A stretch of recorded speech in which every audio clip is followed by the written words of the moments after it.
bienvenue dans le Flow Conscient, un espace où l'on prend le temps de respirer, de penser et d'habiter pleinement ce qui nous traverse. Une immersion dans le présent où le yoga, la philosophie et le développement personnel s'entrelacent pour éveiller le corps, le cœur et l'esprit. Ici, la parole circule avec intention et on laisse couler les mots sans précipitation. En solo ou avec un invité, je t'accompagne dans l'exploration d'un flow à la fois ancré, lucide et vivant. Des formats courts pour des idées longues, destinés à celles et ceux qui se posent des questions, veulent penser autrement et apprendre à se connaître. Je suis Alexandra, professeure de yoga et naturopathe, et je t'invite à entrer dans le flow, tout simplement. Et bonjour.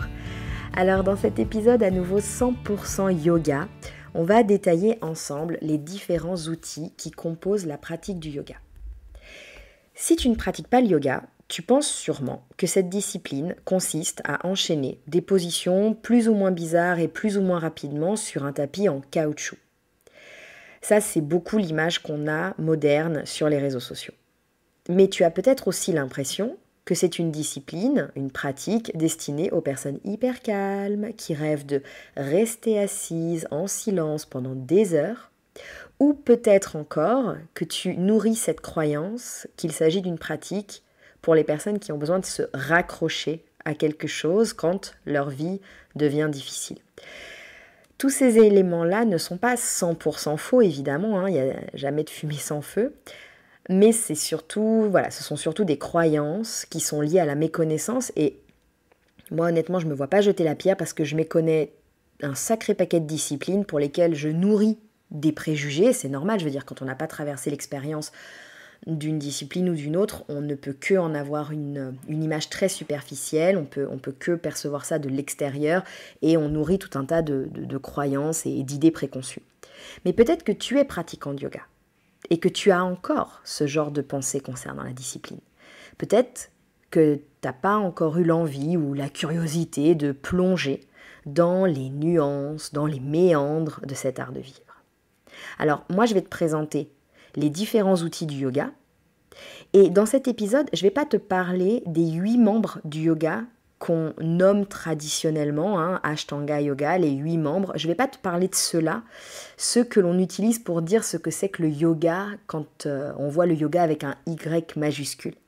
Moi, je vais plutôt te parler technique, et je vais plutôt te parler outils précis ainsi que leurs variations pour que tu comprennes que bouger sur un tapis, c'est loin de suffire pour prétendre pratiquer. Donc on est parti, si tu es prêt, accroche ta ceinture parce qu'attention, ça va déménager. on va commencer par les postures. Évidemment, les postures, c'est ce qu'on voit en premier lorsqu'on parle de yoga. Je vais d'abord parler des postures de manière générale. Alors c'est quoi les postures ? Les postures, c'est une pratique corporelle, une pratique physique un peu générale qui combine mouvement, posture statique parfois et conscience du souffle. Voilà, c'est un mix de ces 3 éléments-là. À quoi ça sert ? Ça sert quand même à mieux travailler le corps sur tous ces axes, je dirais, mobilité, souplesse, renforcement. Ça permet d'être plus présent dans le corps, de stopper momentanément la cogitation mentale. Ça va avoir des effets bénéfiques sur la digestion, la circulation sanguine, la respiration. Ça va permettre aussi de renforcer le corps, ça permet de faire travailler les muscles superficiels essentiellement. Et puis ça va aider à un endroit pour apaiser les symptômes du stress, réduire les angoisses. Parce qu'en fait c'est quand même bien connu que le mouvement, pas que le yoga, mais bouger, c'est un calmant naturel. Quand utiliser cette pratique physique, tout le temps, parce que faire bouger le corps, c'est hyper important, ça permet de rester en bonne santé, donc peu importe notre situation, on va essayer d'être un maximum dans le mouvement. Mais gigoter sur un tapis, comme je te le disais en intro, c'est pas du yoga. Dans la pratique posturale, je vais faire une distinction entre le simple mouvement et les postures qu'on amène avec un alignement. Alors, c'est important quand même de noter ici qu'il n'existe pas un seul alignement officiel. Selon l'objectif, selon le thème de la pratique, de la séance, l'alignement peut changer. Mais tu vas voir que ce n'est pas la même chose. À quoi ça sert de pratiquer les postures avec alignement? Je fais vraiment cette distinction. Ça va nous permettre de travailler la musculature profonde et l'alignement du squelette, l'alignement osseux. Os, ligaments, tendons, etc. Ça va aussi améliorer la circulation énergétique dans le corps, à travers les nadis, à travers les chakras, à travers les marmas.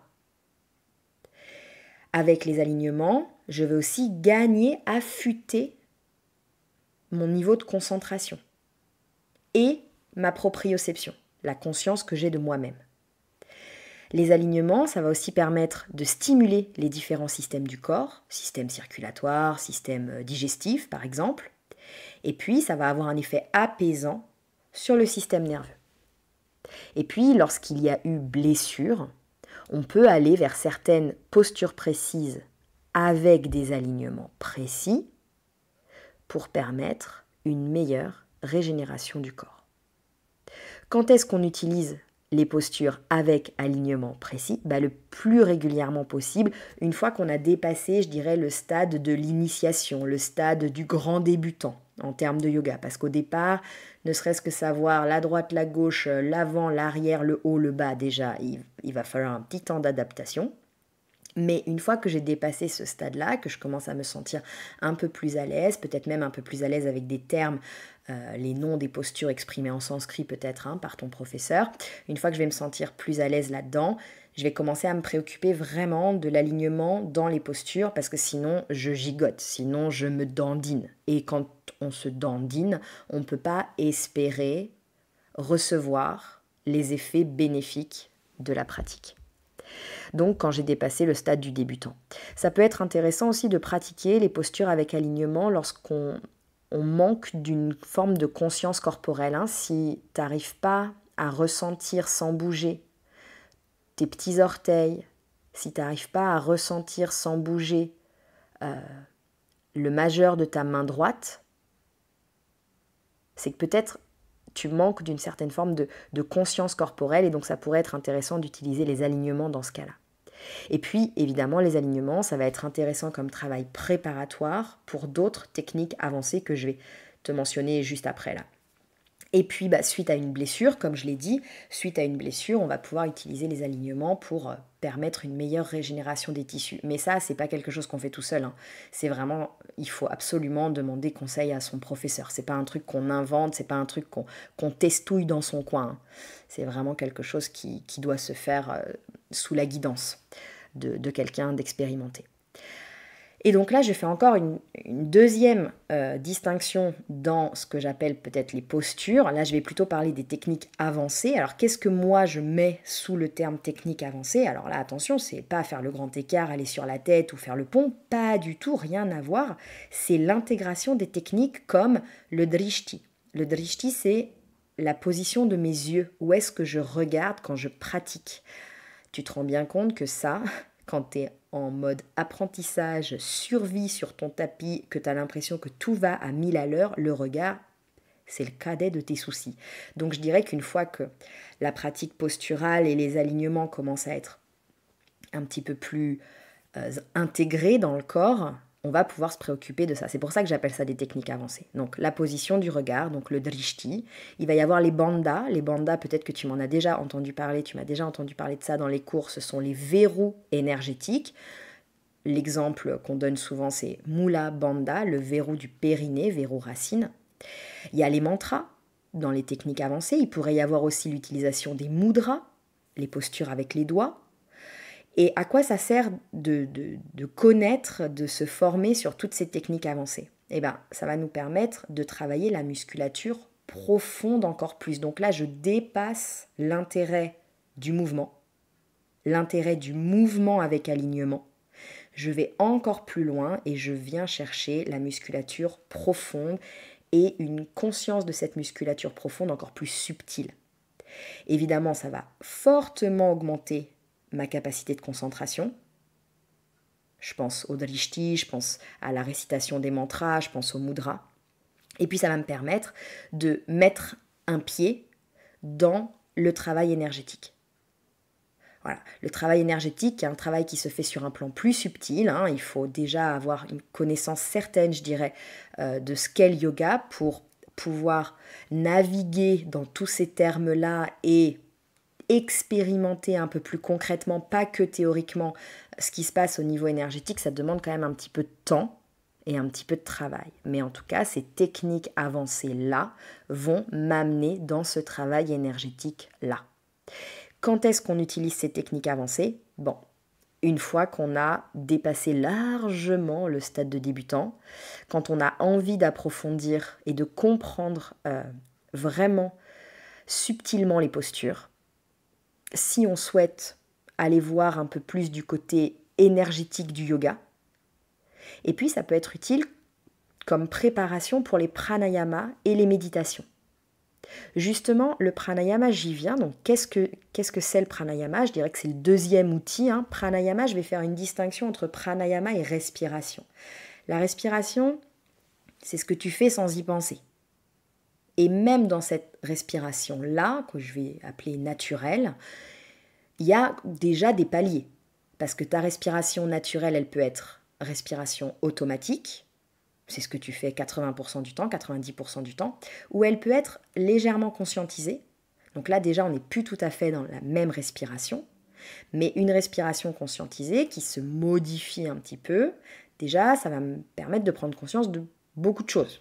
Physiquement, énergétiquement, voilà, déjà, on entre dans un autre sujet. Mais ça, la respiration, c'est intéressant, ça va améliorer un petit peu la qualité de ma présence et puis ça va me permettre peut-être de commencer à lier le mouvement et le souffle. Une inspire, un geste, une expire, un geste. Ça, tu m'as peut-être déjà entendu dire ça. À quoi ça sert la respiration? La respiration, ça va permettre une meilleure présence, meilleure concentration, et puis ça va augmenter les effets de chaque posture et de chaque pratique. À quoi ça sert aussi d'avoir conscience de son souffle? C'est une préparation pour les pranayamas. On y vient. Ça va me permettre d'avoir un esprit plus posé, plus calme, moins stressé sans doute. Voilà. On va dire que la respiration, son champ d'action, c'est à peu près celui-là. Et puis quand est-ce que j'essaye de prendre conscience de ma respiration? Le plus souvent possible, parce que c'est une base du yoga, mais ça peut être aussi très utile dans le quotidien, par rapport à ce qu'on vient de dire.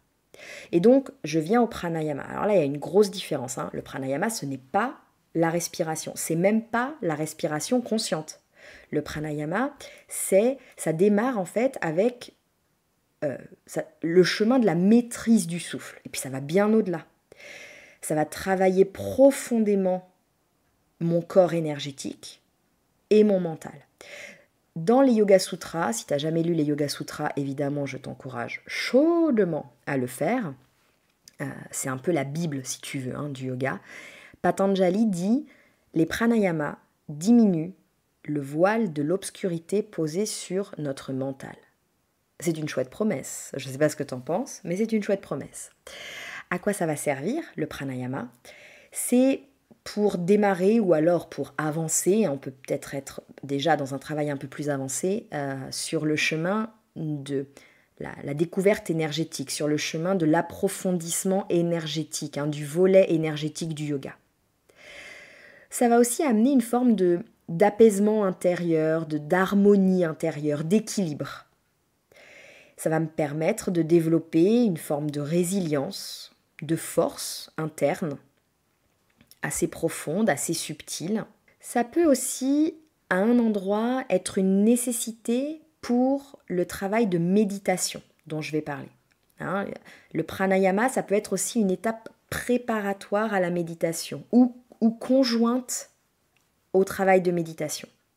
Et puis, le pranayama, ça va me permettre d'avoir conscience que ce qui est dedans est dehors, ce qui est dehors est dedans. Alors ça, c'est un peu un truc tout fait, c'est un peu une phrase qui veut tout dire, rien dire, mais ça va m'aider à enlever cette idée que je suis séparée des autres. C'est subtil comme notion et en le disant, je me dis, Maï, dans quoi tu t'engages? Mais Je ris parce que là, je me dis vraiment terrain très sensible, terrain très miné, sable mouvant. J'ai un gros warning qui s'allume dans ma tête, mais je vais aller au bout de mon idée. Ça enlève cette espèce de conflit interne comme quoi je ne suis pas l'autre. Alors dans le yoga, vous savez que la notion de un, d'unité, d'être dans un tout, vous savez que ça c'est quelque chose de très important et je pense que les pranayama, nous mettent sur ce chemin-là, sur ce chemin de conscientiser qu'on fait partie d'un tout. Qu'il n'y a pas moi et les autres, qu'il n'y a pas moi séparé du reste. Il y a moi comme une sorte d'atome, de tout petit morceau de quelque chose d'énorme. Le un, le fameux un.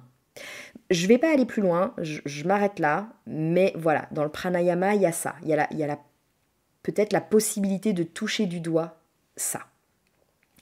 Quand est-ce qu'on utilise les pranayamas? Alors déjà, toujours sous la guidance d'un professeur, en tout cas lorsqu'il s'agit de découvrir un exercice, de se familiariser avec un pranayama, toujours sous la guidance d'un professeur, on ne fait pas ça dans sa cuisine solo.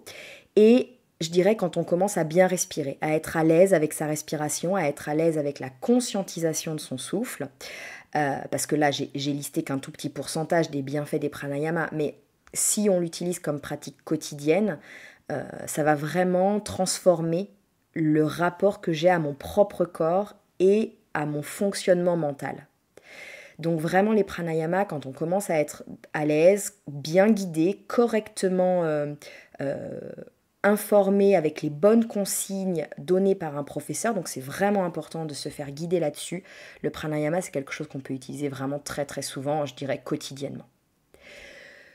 Du coup, on a dit pranayama comme éventuelle préparation à la méditation. Donc je viens à la méditation qui est de nouveau un autre outil technique du yoga. La méditation, puis je vais faire une différence entre la méditation et la relaxation, même si à un endroit, les choses peuvent se retrouver, se rejoindre. Bif bof, mais quand même, on va voir.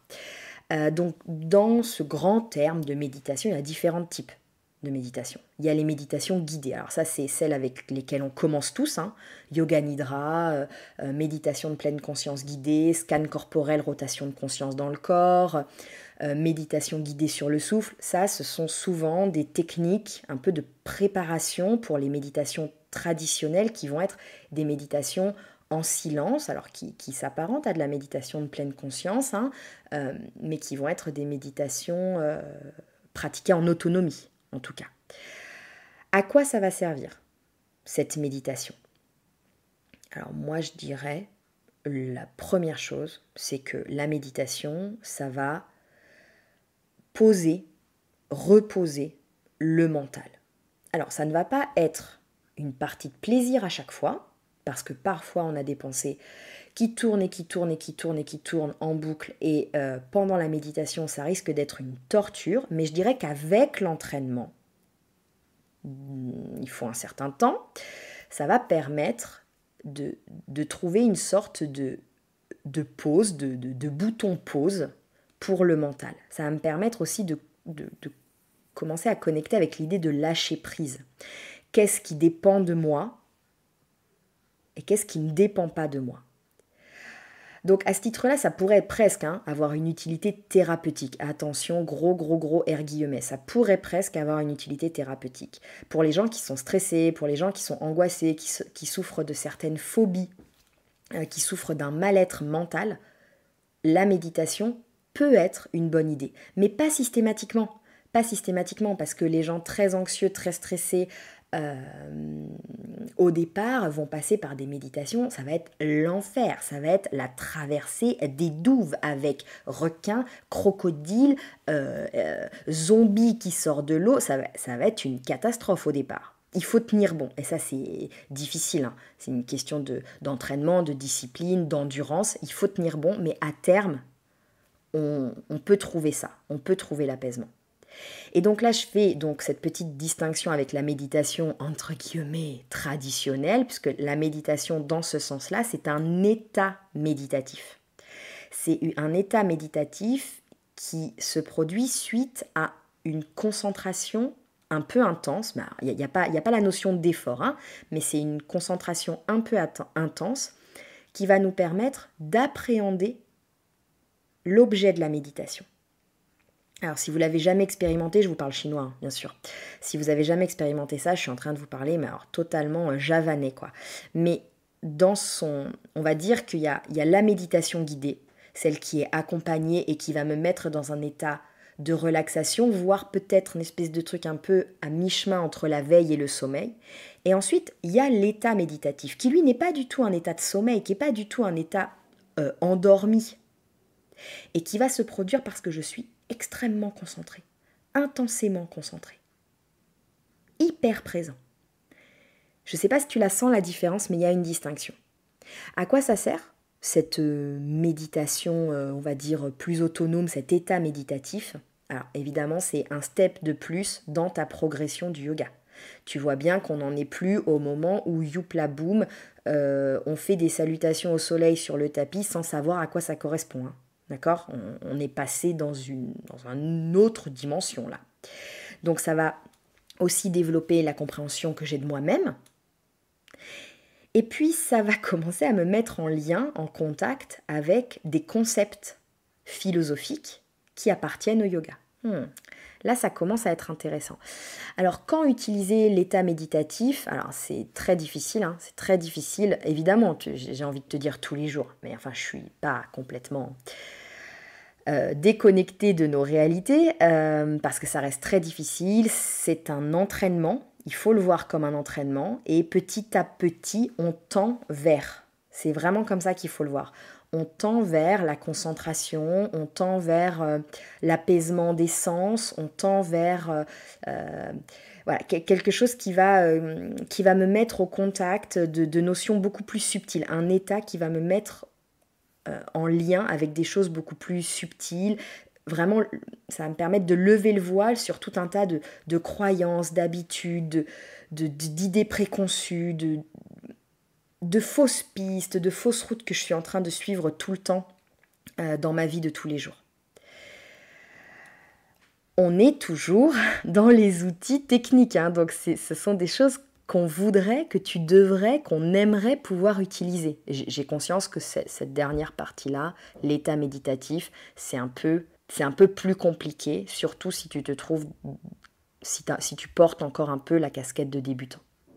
Je continue dans mes différents outils, tu vas voir qu'on en a encore quelques-uns. Il y a les mudras. Donc les mudras sont des gestes, des positions précis avec les mains, mais ça peut être avec les doigts et ça peut même être avec la langue. On pratique moins souvent, hein, mais les doigts, les mains, tu as peut-être déjà vu. Hein. Alors il y en a qu'on connaît, hein, pouce et index en contact par exemple. Voilà, il y a des choses qu'on a déjà vues qui font partie, je dirais, du folklore et de l'imagerie yoga. Ce sont des sauts énergétiques, c'est-à-dire qu'en mettant en contact certaines parties de mon corps, doigt contre doigt, pulpe des doigts contre ongles, je ne trouvais plus mon mot, contre ongles, etc. Il va y avoir en fait des effets précis. À quoi ça sert ? Ça va me servir à nouveau à faire circuler l'énergie dans le corps, et puis ça va me permettre aussi d'aller au bout de certaines postures. Il y a certaines postures qui se pratiquent avec des mudras précis, main en prière, etc. Il y a des postures qui se pratiquent avec des mudras précis, et de connaître le mudra associé à la posture, ça va me permettre de décupler ces effets. Ça peut être aussi avec des pranayamas. Je suis en assise, je m'apprête à faire un exercice de respiration. Avec un mudra associé, je vais pouvoir décupler les effets du pranayama. Si je suis dans une séance qui travaille sur un chakra ou sur tel autre, avec un mudra, je vais pouvoir décupler les effets attendus de ce travail sur le centre énergétique concerné. Quand est-ce qu'on utilise les mudras? Alors vraiment, là, ça dépend. Il y a des profs qui enseignent tout de suite les mudras aux élèves, vraiment très très vite. Il y en a d'autres qui attendent et qui considèrent que les mudras, ça fait partie des techniques avancées. Donc là, moi, j'ai pas de préférence, je dirais. Mon cœur balance un peu entre les deux, parce que ça dépend encore une fois vraiment des effets que l'on recherche. Hein. C'est comme tout à l'heure, les alignements, il n'y a pas le bon alignement et le mauvais alignement. Je dirais que les mudras, c'est un peu pareil. Il n'y a pas le bon moment pour démarrer un travail avec les mudras. Je dirais qu'à partir du moment où on se sent intéressé par ça, à partir du moment où on a une curiosité par rapport à ça, ça peut être le bon moment pour découvrir, pour affiner, pour pousser un peu plus loin sa connaissance des mudras. Honnêtement, je pense que ça peut être intéressant à tout moment de la pratique, comme il y a des gens qui ne pratiqueront jamais de mudra parce que voilà, ça leur parle pas, c'est pas... Alors, je parle pas seulement des mains en prière, hein, des mudras, il en existe moult, plus ou moins farfelus et plus ou moins compliqués à mettre en place, mais il y a des gens qui ne pratiqueront jamais avec les mudras, jamais. Je passe à un autre outil technique du yoga, ce sont les mantras. Alors les mantras, c'est ce qu'on va réciter. Alors ça peut être un bija mantra. Donc bija mantra, c'est une syllabe que je vais réciter en lien. Et souvent chaque chakra possède son propre bija mantra.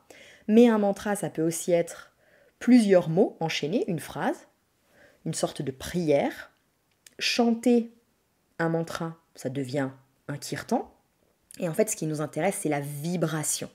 Alors, la vibration, mais pas que. Les mantras veulent dire quelque chose. Même s'ils sont dits en sanskrit, on peut les traduire. Souvent, le mantra, il est traduit de sanskrit à l'anglais et de l'anglais au français. Donc, je te laisse imaginer comment le téléphone arabe modifie le sens initial du mantra. Donc, c'est vrai que sans aller forcément vers la traduction précise, parfois, c'est bien de s'arrêter à la vibration que l'on ressent du mantra.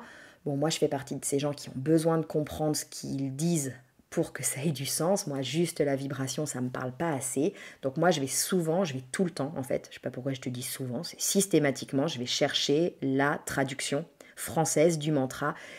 Mais je sais qu'il y a une déperdition du sens lorsque je vais chercher la traduction. J'en ai conscience, mais pour autant, c'est important pour moi. À quoi ça sert la récitation des mantras?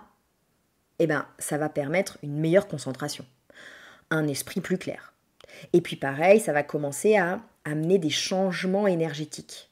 Au niveau de la circulation énergétique, prononcer certaines syllabes, avoir certaines vibrations dans la bouche, mais pas que dans la bouche, dans l'espace thoracique, etc.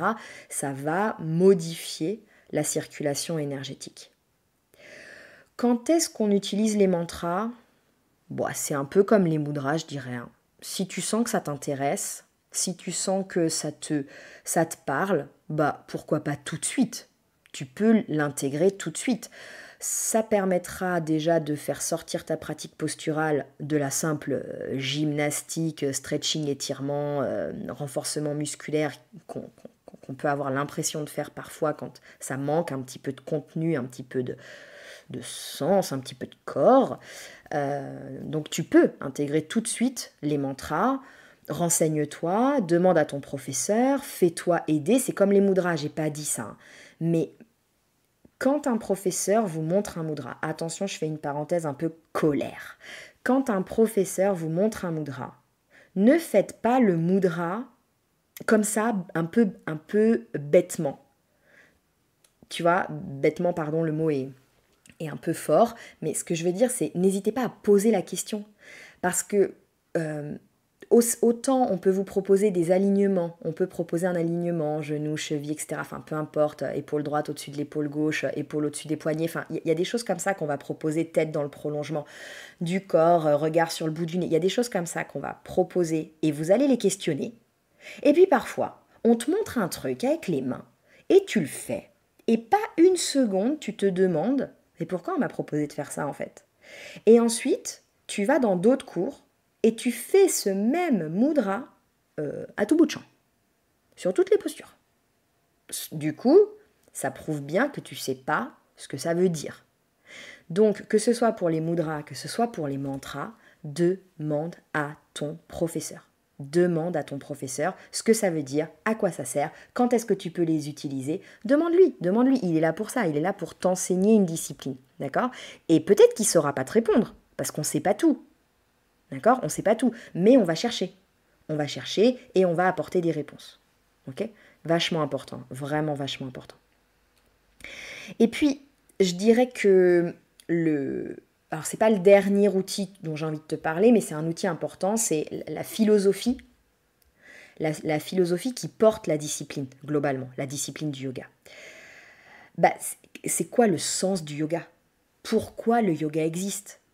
c'est quoi les concepts qui soutiennent cette pratique, qui sont, entre guillemets, cachés derrière ce qu'on voit de l'iceberg, les postures plus ou moins impressionnantes, les assises, la méditation, les exercices de respiration, ça c'est ce qu'on voit. Mais qu'est-ce qui est dessous? Qu'est-ce qui vient soutenir tout ça? Donc la philosophie, à quoi ça sert? Ça sert à comprendre ce qu'on fait. Ça sert à comprendre ce qu'on fait quand on pratique. Et puis, dans la philosophie du yoga, il y a des réponses. Alors ça va te parler, ça va pas te parler, mais il y a des réponses concernant le sens de la vie, la condition humaine, la connaissance de soi, cette fameuse idée du un, de faire partie de tout. Il y a certaines idées qui vont peut-être même changer ta perception que tu as du monde. La manière dont tu te considères au milieu de tout ça, ça va permettre peut-être d'enlever certains conditionnements, ça va te permettre de te sortir de certains schémas. En fait, la philosophie du yoga, c'est comme la philosophie entre guillemets, je dirais, classique. Ça peut être une base de réflexion pour son développement personnel. Moi, je crois que c'est essentiel, parce que le yoga sans sa philosophie appliquée, à nouveau, je crois que c'est pas du yoga. Je pense que c'est pas du yoga. Comment on appelle ça, la philosophie appliquée du yoga? C'est Purushartha. Purushartha, c'est quand j'appréhende les concepts liés à la philosophie. C'est un peu ce qu'on fait dans le podcast, en toute humilité. En toute humilité. C'est l'application pragmatique de la philosophie et des connaissances du yoga dans la vie quotidienne. Voilà, c'est exactement la promesse que je t'ai faite avec le podcast du Flow Conscient. Voilà, je ne sais pas si tu le ressens, mais c'était la promesse. C'est ça en fait, c'est la philosophie appliquée. C'est te faire comprendre que ces concepts, ces notions qui ont des milliers d'années d'existence sont en fait hyper actuelles, hyper concrètes, hyper pragmatiques. Moi, c'est vraiment ce que j'essaye d'expérimenter quotidiennement.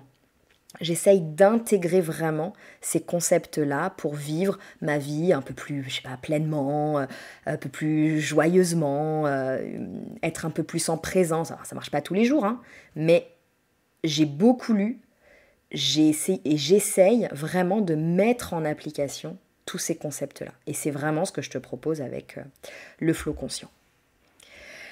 Je termine, j'essaye de pas trop m'étaler aujourd'hui, je termine avec les yamas et les niyamas. Alors ça, tu as sans doute entendu parler, et ça revient à ce que je te disais en intro, les 8 membres du yoga. Ces 8 piliers, quand on essaye d'expliquer ce qu'est le yoga, les yamas et les niyamas sont les 2 premiers piliers. Ce sont les outils les plus anciens que l'on utilise pour mieux se comprendre soi-même et travailler sur soi. Donc, ça va servir à faire un vrai travail sur soi et ça va initier la transformation intérieure. C'est un travail qu'on fait pour toute la vie, pour toute la vie. Ça permet de cultiver une force interne, une résilience, une persévérance, un équilibre. Qu'est-ce que je pourrais dire encore? Ça va permettre d'être plus en lien avec nos valeurs, ça va permettre de nous éloigner de ce qui ne nous correspond pas, des émotions négatives, ça va nous permettre de mieux appréhender la relation à l'autre, notre positionnement dans ce monde.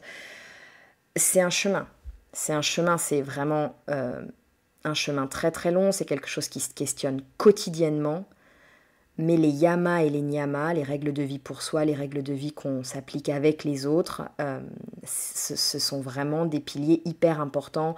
Je vais en citer quelques-uns, la non-violence, le contentement, le non-attachement, enfin voilà, il y a quelques valeurs là-dedans, quelques piliers là-dedans. Si tu connais pas, je t'invite vraiment à lire sur les yamas et les niyamas et à te questionner sur ton rapport à chacun de ces piliers, à chacune de ces valeurs-là, parce que c'est vraiment la base et c'est vraiment ce qu'on essaye de mettre en application lorsqu'on se dit pratiquant de yoga, lorsqu'on dit qu'on vit le yoga, qu'on vit dans cet art de vivre, qu'on respecte les préceptes du yoga, ça commence avec les yamas et les niyamas. Donc toi, je finis cet épisode avec quasiment ce qui est de plus important parmi toutes les techniques qu'on a à notre disposition dans le yoga. Il y en aurait sûrement d'autres, parce que par exemple, tu vois, je te parle pas de l'Ayurveda, qui est pour moi vraiment tout à fait lié à la pratique du yoga. Je t'en parle pas, je pourrais faire un épisode sur l'Ayurveda peut-être, ce serait intéressant. Mais il y a ça aussi. Voilà, il y aurait d'autres outils pour parler du yoga. L'automassage pourrait en faire partie. Enfin, il y a plein de techniques en fait que je pourrais associer au yoga, mais voilà, en tout cas, je m'appuie sur ces quelques éléments-là que je viens de te mentionner dans l'épisode. Ce sont vraiment pour moi les outils sur lesquels tu peux t'appuyer, tu dois t'appuyer pour faire l'expérience du yoga. Sans ça, on a une expérience du yoga mais très incomplète, très morcelée. C'est extrêmement superficiel. Donc il faut essayer de voyager dans chacun de ces outils-là pour avoir une vision plus globale et pas une maîtrise, c'est pas ça, mais pour pouvoir vraiment appréhender de manière un peu plus vaste. Je sais pas, je fais un geste avec mes bras que j'arrive pas à trouver le mot qui va avec. Si t'es dans mes cours, tu sais que ça m'arrive tout le temps. Pour pouvoir appréhender la discipline. J'espère que ça te parle. J'espère que cet épisode, avec les différents outils techniques, je parle de technique du yoga. J'espère que ça te parle et j'espère que ça te donnera envie d'aller visiter chacune des techniques mentionnées dans l'épisode. N'hésite pas à me faire un retour. Et puis moi, je te retrouve très vite. En fait, je te retrouve très très vite avec un autre sujet. Ce sera peut-être moins yoga, le prochain sujet, mais un autre sujet dans le flow conscient. Voilà, d'autres pensées et d'autres outils qu'on peut essayer d'appliquer dans notre quotidien pour vivre une vie un petit peu plus alignée. Je te laisse et je t'embrasse bien fort. Merci d'avoir pris ce temps avec moi dans le flow conscient. Si cet épisode t'a parlé, n'hésite pas à le partager, à t'abonner ou à laisser un mot doux sur ta plateforme d'écoute. On se retrouve très bientôt pour un nouveau souffle, une nouvelle réflexion. D'ici là, reste en flow et en conscience. À bientôt.